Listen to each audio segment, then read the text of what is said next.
जी, अस्सलाम वालेकुम। मेरा नाम ज़ैनब अब्बास और आज हमारा टॉपिक एंथोसिरोज़। एंथोसिरोज़ है, जैसे कि यहाँ पे आपको डायग्राम में दिखाई भी दे रहा है। इसकी 2 जनरेशन आपको दिखाई हुई हैं, एक गमीटोफ़ाइट और दूसरी जो है इसमें स्पोरोफ़ाइट।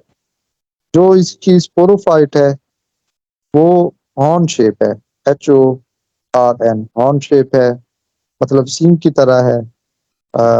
इस वजह से हम इनको हॉर्नवर्ड्स के नाम से भी जानते हैं इनको एंथोसिरोस को।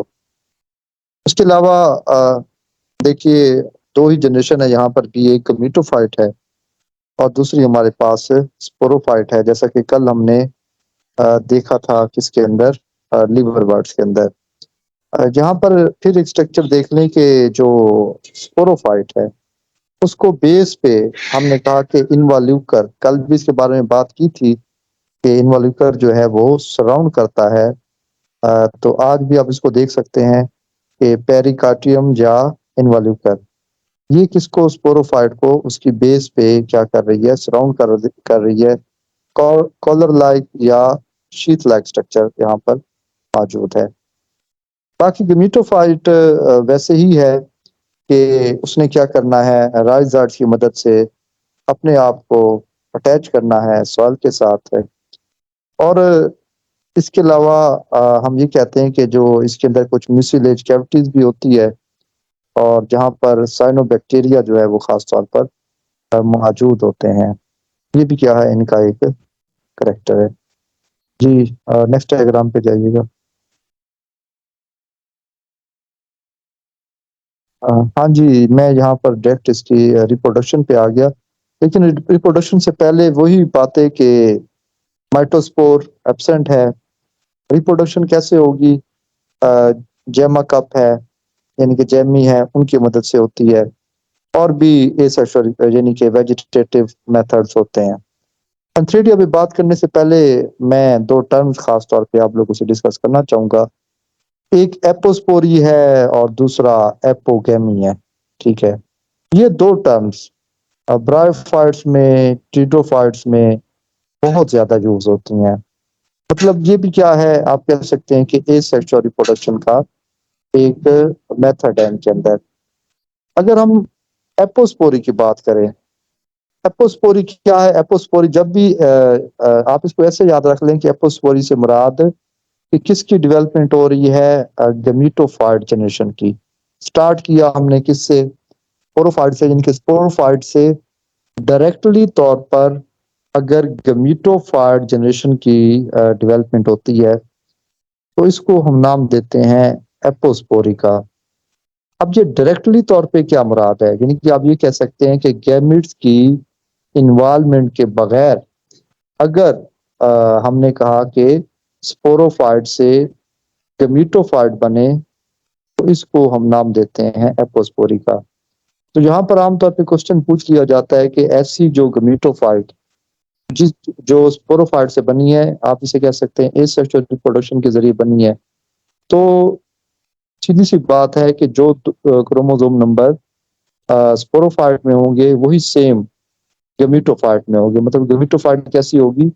डिप्लॉयड होगी। अगर आपसे पूछा जा सकता है कि अ, वो कौन सा मेथड है जिसमें गमीटोफाइट जो है वो डिप्लॉयड हो सकती है, तो वो एपोस्पोरी एक ऐसा है रिप्रोडक्शन का मेथड है जिसके जरिए जो गमीटोफाइट बनती है वो क्या होती है, डिप्लॉयड होती है।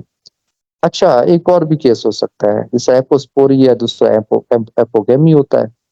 एपोगेमी में क्या होता है, उसमें गमीटोफाइट से स्पोरोफाइट बनती है, ठीक है? और वही बात है कि सेक्सुअल रिप्रोडक्शन के बगैर ही बनती है। मतलब गमीटोफाइट से कौन बनी, कौन सी जनरेशन बनी? स्पोरोफाइट। सॉरी, मैं यहाँ पर एक बात थोड़ी सी चेंज कर गया। जब भी गमीटोफाइट है उसने गैमीट्स बनाने होते हैं, लेकिन हम कहते हैं कि यहाँ पर गैमीट्स की फॉर्मेशन नहीं होती। और आप ये कह सकते हैं गमीटोफाइट से डायरेक्टली तौर पर हमने कहा गमीट की इन्वॉल्वमेंट के बगैर स्पोरोफाइट बननी है, तो इसको हम नाम देते हैं एपोगेमी का। तो जो एपोगेमी है, इसमें जो स्पोरोफाइट बनेगी वो कैसी होगी? हैप्लॉइड होगी। मतलब इससे पहले वाली जो मैंने टर्म यूज की थी एपोस्पोरी, वहां पर कौन सी जनरेशन बन रही थी, गेमिटोफाइट बन रही थी, किससे, स्पोरोफाइट से, without the involvement of spore, इनके स्पोर की इन्वॉल्वमेंट के बगैर हमने कहा गेमिटोफाइट बन रही थी।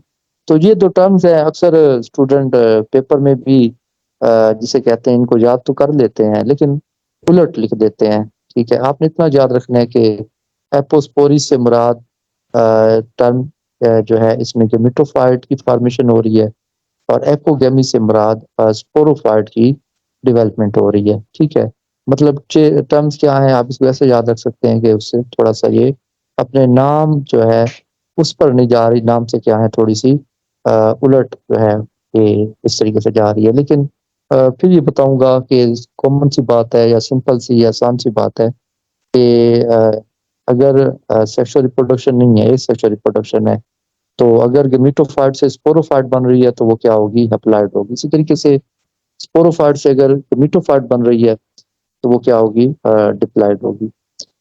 अब ये हमारे पास सेक्सुअल रिप्रोडक्शन का यहाँ पर तरीकाकार बताया हुआ है। तो इसमें एंथ्रेडिया बताए हुए हैं। देखिए, जब भी सेक्सुअल रिप्रोडक्शन की बात आती है स्टूडेंट्स बहुत ज्यादा परेशान होते हैं कि ये इस पे रूफ आ गई है, उसके बाद हाँ जी ये एंथ्रेडियम है, या उसके बाद एंड्रोगोनियल सेल हैं, या एंड्रोसाइड मदर सेल्स हैं। ठीक है, तो ये इस तरह की टर्म जो है ना वो आमतौर पे जिसे कहते हैं परेशान करती हैं। तो लेकिन फिर आपको बता दूं कि चीजें सेम ही है थ्रू आउट ब्रायोफाइट में और ट्रिडोफाइट्स में। आपने ये याद रखना है कि जो एंड्रोसाइड मदर सेल हैं, ठीक है, ये क्या होंगे, इनके अंदर आप कह सकते हैं माइटोसिस होगी, क्योंकि प्लांट का रूल है कि गैमीट्स जो बनते हैं वो माइटोसिस से बनते हैं। तो उसके नतीजे में हमने कहा कि इनमें क्या बनेंगे, एंथ्रोजाइड बनेंगे। इसके अलावा ऊपर जो आपको रूफ दिखाई दे रही है, जब ये मुकम्मल तौर पे आप कह सकते हैं कि डेवलपमेंट के प्रोसेस को कंप्लीट कर चुके होते हैं, तो इसी रूफ के अंदर आपको नेक्स्ट डायग्राम में कुछ ऑस्टियोल वगैरह दिखाई देंगे, या ये दिखाया जाएगा कि शील्ड या रूफ है ये रप्चर हो जाती है और यहाँ से एंथ्रोजाइड स्विम करते हुए किसकी तरफ जाएंगे, अर्थ की गोनिया की तरफ जाएंगे। जी नेक्स्ट टाइम डायग्राम दिखाइएगा।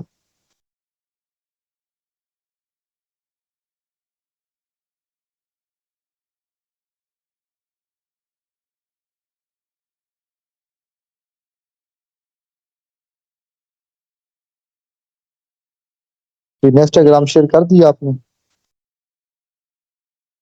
हाँ जी, आप दिखाई दे रही है। हाँ, तो यहाँ पर मजीद भी आप देख सकते हैं कि यहाँ पर एंड्रोसाइट मैस दिखाया हुआ है, ऊपर एक ब्रोकन रूफ दिखाई हुई है कि जब ये एंड्रोसाइट्स क्या हो जाते हैं, या आप कह सकते हैं एंथ्रीडिया मैच्योर हो जाते हैं, तो ऊपर की जो रूफ है वो रप्चर हो जाती है, तो एंथ्रोसाइड एक मैस की सूरत में यहाँ से बाहर निकलते हैं। उसके अलावा आपको एंथ्रीडियल चैम्बर भी दिखाए हुए हैं, और डिहाइसेंस एंथ्रीडियम भी दिखाया हुआ है, एंथ्रीडियल वाल भी दिखाई हुई है, एंड्रोगोनियल सेल्स भी दिखाए हुए हैं, और प्राइमरी एंड्रोगोनियल सेल, मतलब ये टर्म जो है आमतौर पे यूज होती हैं। उसके बाद next diagram.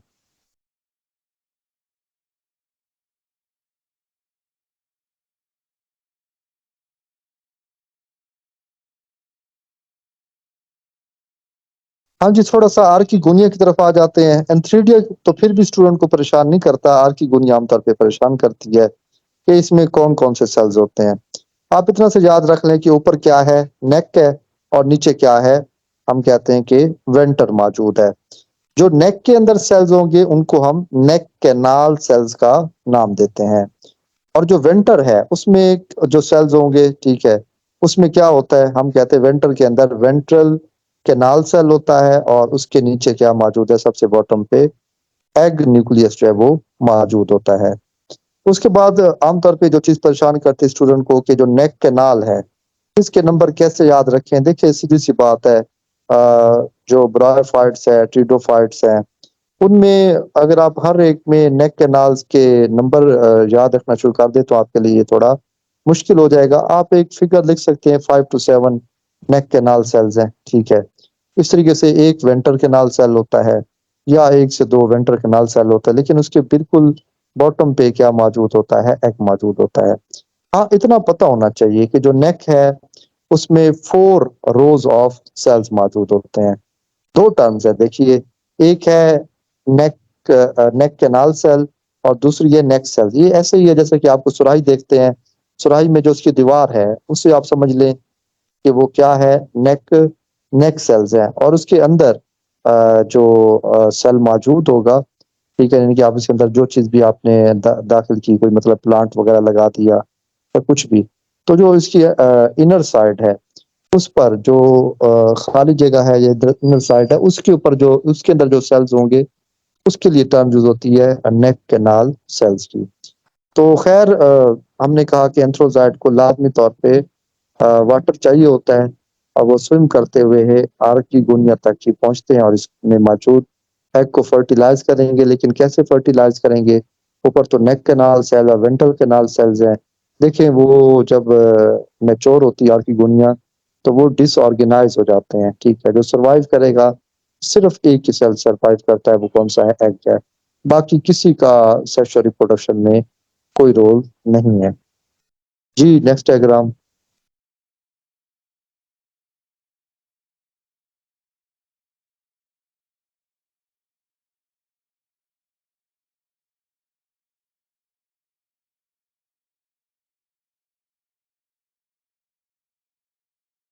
Next diagram share, हाँ बिल्कुल हो गई है, ठीक है।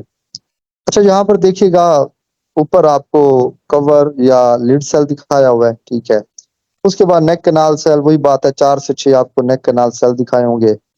नीचे आपको वेंट्रल कैनाल सेल दिखाए हैं और सबसे बॉटम पे आपको एग दिखाया हुआ है। तो इनकी तादाद वगैरह नेक कैनाल की याद करना जरूरी नहीं है, आप 5 से 7, 4 से 6 ऐसे लिख सकते हैं। और इस तरीके से वेंट्रल कैनाल दिखाया है, जो आपको एग दिखाया हुआ है। तो यहाँ पर मेरा नहीं ख्याल किसी को परेशानी होनी चाहिए। जी नेक्स्ट डायग्राम।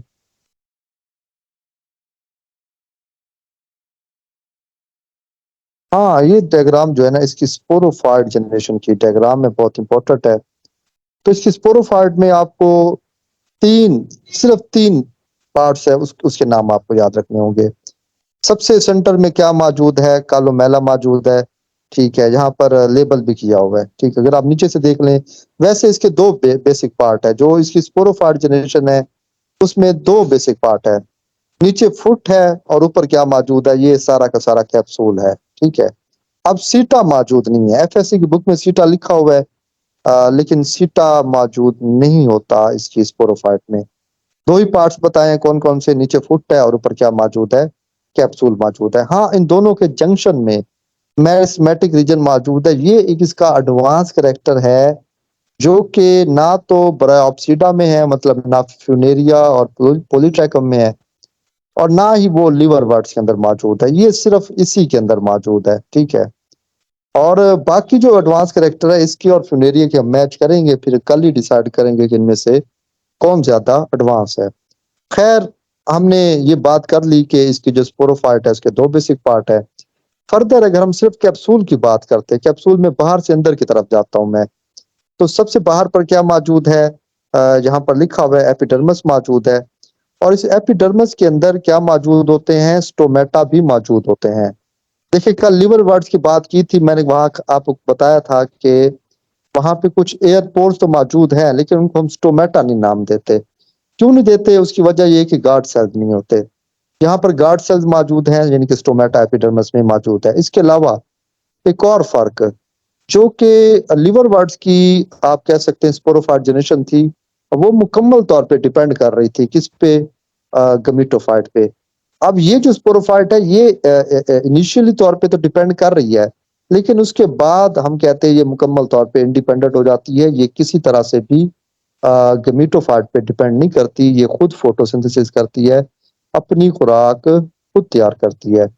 खैर एपिडर्मिस के बाद नेक्स्ट जो रीजन आता है वो आर्किस्पोरियम है रीजन, ठीक है। इनके आर्किस्पोरियम से मुराद वो हिस्सा है जिसने क्या बनाना है, जिसके अंदर क्या मौजूद होते हैं? स्पोर्स मौजूद होते हैं। आर्किस्पोरियम ने स्पोरोजिनस टिश्यूज बनाने होते हैं, ठीक है। और सबसे सेंटर में क्या मौजूद है? कालोमेला, ये स्टीराइल आप कहते हैं कि रीजन है, ठीक है। इसका काम क्या हो सकता है यहाँ पर? इसका काम यही हो सकता है कि बेसिकली ये स्पोर तो दे रहा है लेकिन ये रिप्रोडक्शन में किसी तरह से पार्टिसिपेट नहीं कर रहा। हाँ ये आपसे पूछा जाता है कि ये जो कालोमेला है इसकी डेवलपमेंट किससे हुई?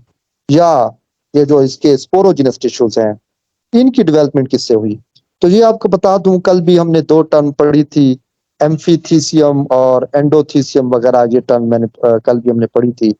तो कल तो हमने कहा था कि जो एंडोथीसियम है वो मुकम्मल तौर पर इन्वॉल्व होती है स्पोर के फॉर्मेशन में या इलाटर मदर सेल्स की फॉर्मेशन में।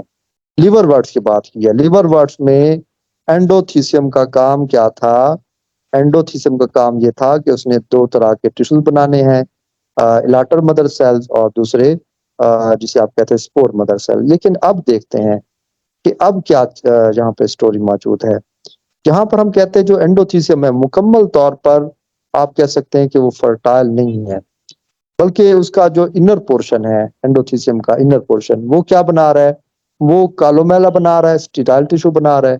और जो उसका आउटर पोर्शन है एंडोथीसियम का, वो क्या बना रहा है? वो दो तरह के सेल्स बना रहा है। कौन कौन से? एक इलाटर्स और दूसरे कौन से? स्पोरोजिनस टिश्यू यानी कि स्पोर बना रहा है। अच्छा, एक और बात भी बता दूं, यहाँ पे लिखा हुआ है स्यूडो इलाटर्स। ये ट्रू इलाटर्स नहीं है। ट्रू इलाटर कौन से होते हैं? जिनमें कल भी बताया था थिकनिंग बैंड मौजूद होते हैं। जहां पर कोई थिकनिंग बैंड नहीं है, लिहाजा इनको हम नाम देते हैं किस चीज का? ये स्यूडो इलाटर्स होते हैं। तो ये यहाँ पर जो पॉसिबल टर्म्स हैं आपको बताई हुई है और मैंने यहाँ पर आपको एक्सप्लेन कर दी है। हाँ, सबसे बॉटम में अगर आप देखें तो आपको ये इनवॉल्यूकर जो है वो भी दिखाई दे रहा है, ठीक है।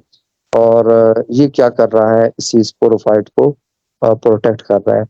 बाकी ये है कि यहाँ पर स्पोरोफाइट में ऐसा नहीं है कि स्पोर जो है वो सारे एक साथ ही मैच्योर होंगे, बल्कि ऊपर से आप देख रहे हैं स्पोर बन रहे हैं और डिस्पर्स होते जा रहे हैं। नीचे मेरिस्टेमेटिक रीजन जो है वो हम कहते हैं उनको रिप्लेस कर रहे हैं, मतलब नए जो है वो आप कह सकते हैं स्पोर वगैरह या इलाटर या कालोमेला उसकी फॉर्मेशन करता जाता है। और इसकी जो ग्रोथ है वो इंडेफिनेट होती है, मतलब मुसलसल मेरिस्टेमेटिक रीजन जो है वो इसकी ग्रोथ में क्या कर रहे हैं? पार्टिसिपेट कर रहे हैं। नेक्स्ट डायग्राम पे जाएं। यही बेसिकली मेन डायग्राम थी जिसमें जितना डाटा था आपको बता दिया, समझा दिया। इसके अलावा कोई डाटा है नहीं कि आपको बताएं या आपको मुश्किल में डालें। फिर वही दिखाया हुआ है, स्पोर दिखाए हुए हैं, सीडोलाटस बताए हुए हैं, गार्ड सेल्स बताए हुए हैं, आपको बता चुका हूँ। स्पोर टेट्राड बताए हुए हैं, ठीक है। स्टोमेटा बताए हुए हैं, ये भी बता चुका हूँ। स्पोर मदर सेल्स बताए हुए हैं, ठीक है। और सेंटर में कालोमेला बताया हुआ है। और इसके अलावा कैप्सूल वाल बताई हुई है, एपिडर्मिस बताई हुई है। और आर्किस्पोरियम, ठीक है। आर्किस्पोरियम से मुराद वही टिश्यूज हैं जिन्होंने क्या बनाने हैं? आपके इसके एंथोसरोज के स्पोर्स बनाने हैं। इनवॉल्यूकर मौजूद है, तो इसके अलावा सबसे नीचे मैरिस्मेटिक जोन मौजूद है और फुट मौजूद है। तो ये जिसे हमने कहा स्पोरोफाइट के मेन कैरेक्टर, एडवांस कैरेक्टर में दो तीन ही समझ आते हैं। एक हमने कहा मैरिस्मेटिक रीजन, बाकी फोटोसिंथेटिक होना, इसके अलावा स्टोमेटा मौजूद होना। बाकी कल अगर फ्यूनेरिया में देखेंगे फिर पता चलेगा कि कौन से एडवांस कैरेक्टर है। खैर, नेक्स्ट डायग्राम में जाए, कुछ जनरल कैरेक्टर बताए हुए हैं, उनकी तरफ एक दफा जिसे कहते हैं कि नजर डाल लेते हैं। जी, जहाँ पर कुछ जिसे कहते हैं कि इसके जनरल कैरेक्टर बताए हुए हैं, तो मीटोफाइट के बारे में सबसे पहले बताया हुआ है।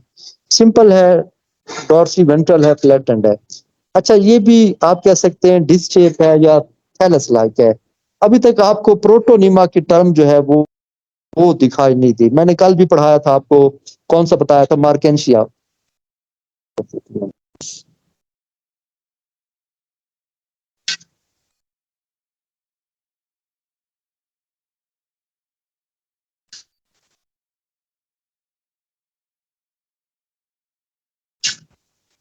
हाँ, थोड़ा सा नेट का इशू था, ठीक है। दोबारा से बहाल हो चुका है, नेट बहाल हो चुका है। तो देखिए, कल भी मैंने आपसे जब मैंने पढ़ाया आपको मार्केंशिया, हमने प्रोटोनिमा की टर्म यूज नहीं की। याद रख लीजिएगा एक ही फार्मूला कि जी वो वाले ब्रायोफाइट जो थैलस लाइक होते हैं उनमें प्रोटोनिमा नहीं बनता। प्रोटोनिमा किन में बनता है? लीफी ब्रायोफाइट्स में बनता है। अब लीफी ब्रायोफाइट्स कौन से हैं? मार्केंशिया का जो दूसरा भाई है पुरेला, उसके अंदर भी प्रोटोनिमा होता है। इस तरीके से जो फ्यूमेरिया है या पॉलीट्राइकम है उनके अंदर भी प्रोटोनिमा होता है। लेकिन ये एंथोसरोज के अंदर प्रोटोनिमा नहीं होता। तो याद रखिएगा जो लीफी ब्रायोफाइट्स हैं उनके अंदर प्रोटोनिमा होगा और जो थैलस लाइक है उनके अंदर प्रोटोनिमा नहीं होगा। बाकी बताया हुआ है कि यूनिसेलुलर राइजाइड्स यहाँ पर मौजूद है, वेंट्रल सरफेस पे मौजूद है। और इंटरनली तौर पर क्या है, हमने कहा कि सिंपल ही है इसका जो थैलस है। और नंबर 4 पे striking feature of gametophyte is the presence of usually single basin shape.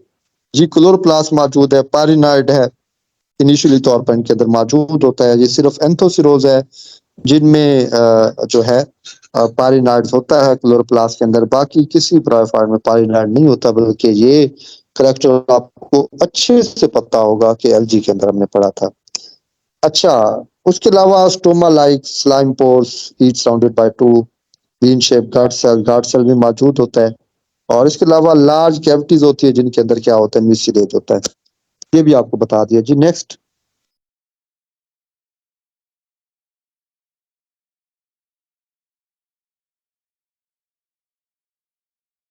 हाँ जी, ठीक है जी, आप वाज़ह दिखाई दे रहे हैं। अच्छा, उसके अलावा मैंने कहा वेरी ऑफन म्यूसिलेज जो कैविटीज है उनके अंदर नॉस्टॉक, मैंने कहा साइनोबैक्टीरिया मौजूद होता है, कौन सा है, नॉस्टॉक है। ये भी पेपर में पूछा जाता है कि इनकी जो म्यूसिलेज कैविटी है वहाँ पे कौन से जिसे कहते हैं कि साइनोबैक्टीरिया हैं, तो नॉस्टॉक मौजूद होता है, इसको याद रखिएगा। और इसके अलावा मजीद सेक्स ऑर्गन जो है वो हमने कहा कि ऐसा नहीं है कि ना, they are not borne on any special sexual branches, उस स्पेशल ब्रांचेस पे नहीं होते, ठीक है। और इसके अलावा मजीद यहाँ पर कोई करैक्टर नहीं है। हाँ, जो नंबर 11 है, archegonia are fully immersed with their venter and neck confluent with the adjacent vegetative cell, common सी बात है। आर्किगोनियम टू द, चलें नेक्स्ट देखते हैं, पॉइंट नंबर 12 है। The usual archegonial jacket of sterile cell enclosing the axial row of cell is not recognizable protection to damage। चलिए common सी बात की हुई है। हम आ जाते हैं कि नंबर 14 पॉइंट पे, neck canal cell in Anthoceros are derived from the segment of primary axial cell which correspond to the primary cover cell. खैर, आपने जैसे इतना याद रखना है कि आर्किगोनियम के अंदर नेक कैनाल सेल्स हैं या वेंटर कैनाल सेल मौजूद हैं। बाकी ये किससे ओरिजिनेट कर रहे हैं ये आपसे कोई नहीं पूछेगा। स्पोरोफाइट की बात की, एंथोसिरोज की कैसी है, हमने कहा कि लॉन्ग है, अपराइट है, ज्यादा इसमें इंपॉर्टेंट इसकी स्पोरोफाइट जनरेशन है। बेस पे आपको स्टार्ट में बता दिया इन्वोल्यूकर मौजूद है, इन्वोल्यूकर।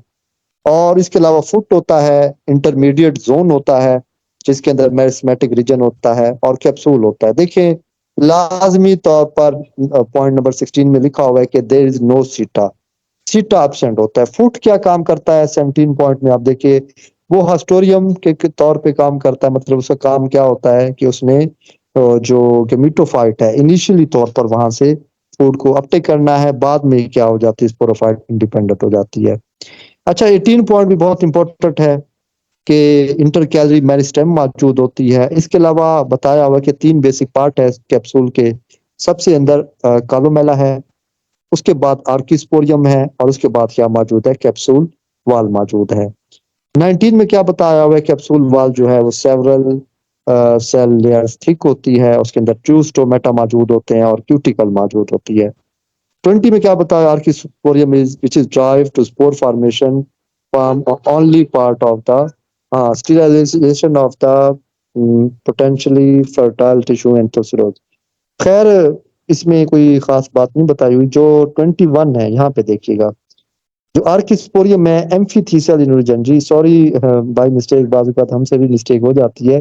तो जो इसकी आर्किस्पोरियम है, मैंने आपसे कहा था कि जो एंडोथीसियम है उसके आउटर रीजन से बनती है, लेकिन ये किससे बन रही है, एम्फीथीसियम से। देखिए 2 तरह के टिश्यूज होते हैं कैप्सूल में, एक जो आउटर है उनको हम एम्फीथीसियम का नाम देते हैं, और जो इनर है उसको नाम देते हैं एंडोथीसियम का।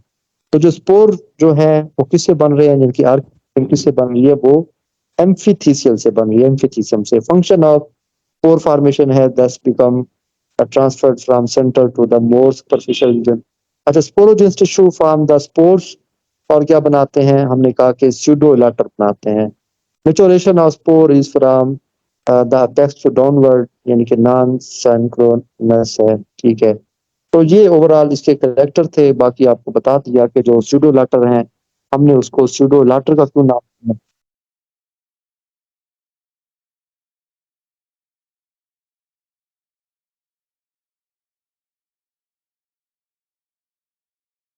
जी, जो कालोमेला है उसका आप ये याद रखिएगा कि जो कालोमेला का ओरिजिन किससे हुआ है, वो एंडोथीसियम से हुआ है। ठीक हो गई बात।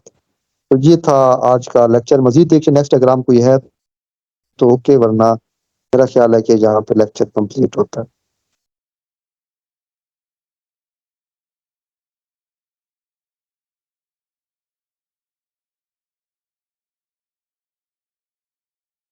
जी, नेक्स्ट डायग्राम कोई है तो ओके, अदरवाइज मेरा नहीं ख्याल कोई और डायग्राम हो। जी, नहीं सर, लेक्चर ये यहाँ पे लास्ट ही होगी।